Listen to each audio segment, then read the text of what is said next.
Hemos llegado a la lección número 13 de nuestro estudio de un tema que espero durante este trimestre nos haya ayudado a comprender mejor el carácter de Dios y también nuestra naturaleza humana.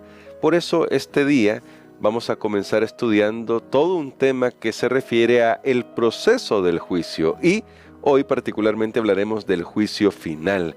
Así que agradecemos a nuestro pastor Dani Perla que nos acompaña porque vamos a hacer una oración y vamos a entrar de lleno al estudio para este día domingo. Bondadoso Padre, estamos agradecidos por cada bendición que tú nos has dado en cada semana que hemos aprendido más de tu palabra y rogamos que tu Espíritu Santo nos acompañe hoy en el nombre de Cristo Jesús. Amén. Amén. Pastor Dani Perla, si hay algo que es claro en la Biblia es el tema del juicio, el juicio de Dios sobre las naciones, sobre las personas. Sin embargo, cuando hablamos de juicio, por lo general llega a nuestra mente la idea de condenación. Pareciera que en nuestra cabeza solo eso tenemos. Juicio es igual a condenación. Quizás nuestra propia conciencia nos sacude y nos dice qué es lo que merecemos. Pero en la Biblia aparece también la idea de vindicación, especialmente para el pueblo de Dios. En ese sentido, pastor, ¿cómo debemos comprender que están ambos elementos, tanto la condenación y la vindicación, y quién recibe qué cosa en el momento del juicio? Bueno, definitivamente la palabra juicio es una palabra que conlleva mayormente para nuestro pensamiento algo negativo. Sí. Pero yo creo que tenemos que separar para poder comprender bien lo que las Escrituras dicen. Tenemos que separar lo que es el juicio con el resultado del juicio. Sí hay un juicio y todos sabemos para qué es un juicio. Ahora, el resultado del juicio puede ser favorable o desfavorable. Todos nosotros hemos visto, por ejemplo, alguna noticia en la que se sabía que alguien injustamente había sido acusado y entonces las personas estaban esperando que el juez dictara una sentencia favorable para esa persona. Y también lo contrario, si se sabe que hay alguien que es culpable, o sea, hay algún tipo de conciencia, de culpabilidad, entonces las personas están esperando que el juez dicte una sentencia. Así que yo creo que nosotros tenemos estos elementos en la Biblia y finalmente nos vamos a dar cuenta que el juicio que Dios hace es un juicio que tiene buenas noticias o malas noticias, dependiendo de cuál es. Le vamos a tener temor a esa palabra o la vamos a ver bien, más bien, dependiendo de cuál es nuestra relación con Dios. Y eso lo hace claro la palabra de Dios. Muy bien, y bueno, cuando hablamos de esa relación con Dios y cómo se refleja, aparece en la lección unos textos, son varios pasajes, así que es un poquito largo, pero le invitamos a que usted vaya a Mateo capítulo 25, desde el verso 31 hasta el 46, se comenta esto. Jesús contó esta parábola que se llama, que se le ha llamado el juicio de las naciones, y también el mismo Señor en Juan capítulo 5, versos del 21 al 29, plantea estos elementos de juicio, y resulta interesante algo, pastor, cuando vamos a esa narración, especialmente Mateo 25, parece que Jesús está apuntándole a cómo vivieron los hijos de Dios, qué hicieron mientras estaban aquí. Y entonces algunos también pueden plantearse, bueno, entonces, ¿cómo nos salvamos? Es porque se ve que ahí en el juicio Dios está ponderando lo que estaban haciendo. Nos podría ayudar a comprender los elementos que tiene este juicio y para ver cómo las obras son importantes, pero no son la base de nuestra salvación, aunque seremos juzgados por ellas. Es correcto. Creo que ahí en la parte final que usted mencionó está la respuesta. Somos salvados por gracia, pero somos juzgados por obras. Ahora, aquí tenemos que entrar de nuevo en el tema de la salvación, de la justificación. Pero antes de eso, a mí me gustaría notar que en Mateo capítulo 25, nosotros tenemos ahí que tanto los cabritos, porque son las figuras que están representando a los impíos, como las ovejas, son juzgados. Entonces notemos, esto es bien importante, porque normalmente para nosotros es fácil pensar, sí, hay un juicio, está bien para Hitler, para los malvados, pero un juicio para los justos.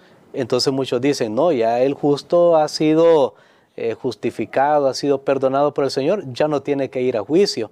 Pero es más, no lo mencioné al principio, pero al final el juicio también es a Dios. O sea, es Dios quien está siendo juzgado. Pero todo esto tiene un resultado al final que se convierte en lo que mencionamos al principio, en la vindicación del carácter de Dios. En otras palabras, levantar los cargos. Porque recordemos que el asunto del pecado es que Satanás ha hecho cargos contra Dios. Ha dicho que Dios es injusto, que Dios es tirano, que Dios es malo, que a Dios no le importan sus criaturas. Ok, pero ahora tenemos, muy bien, va a haber un juicio. Recordemos, el pecado se está desarrollando aquí en la tierra y aquí va a finalizar. Entonces aquí es donde se va a realizar este juicio. Pero vamos ahora a la pregunta que usted me hacía. Bueno, ¿cómo somos salvados? Somos salvados totalmente por gracia. Pero las obras reflejan si esa gracia fue efectiva en mi vida. Ahí está el papel de las obras. Entonces se van a ver las obras. Por supuesto, en el caso de los justos, sus obras no los salvan jamás, porque siempre es la gran obra de Cristo la que salva.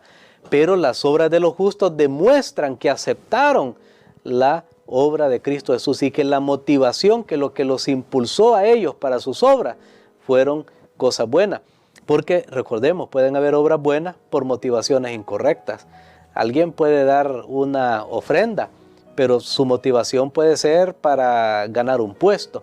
Entonces esa ofrenda lleva, aunque la ofrenda es buena, la motivación no es buena. Pero el juicio de Dios ve todas esas cosas. Entonces ve las obras que fueron hechas con el poder de Cristo y aquellas obras que fueron hechas, sean buenas o malas en lo aparente, pero que fueron hechas sin el poder de Cristo Jesús. Y una buena noticia para los justos, para los salvos: las malas obras, los pecados, esos no aparecen en el juicio porque Amén. Han sido borrados y perdonados.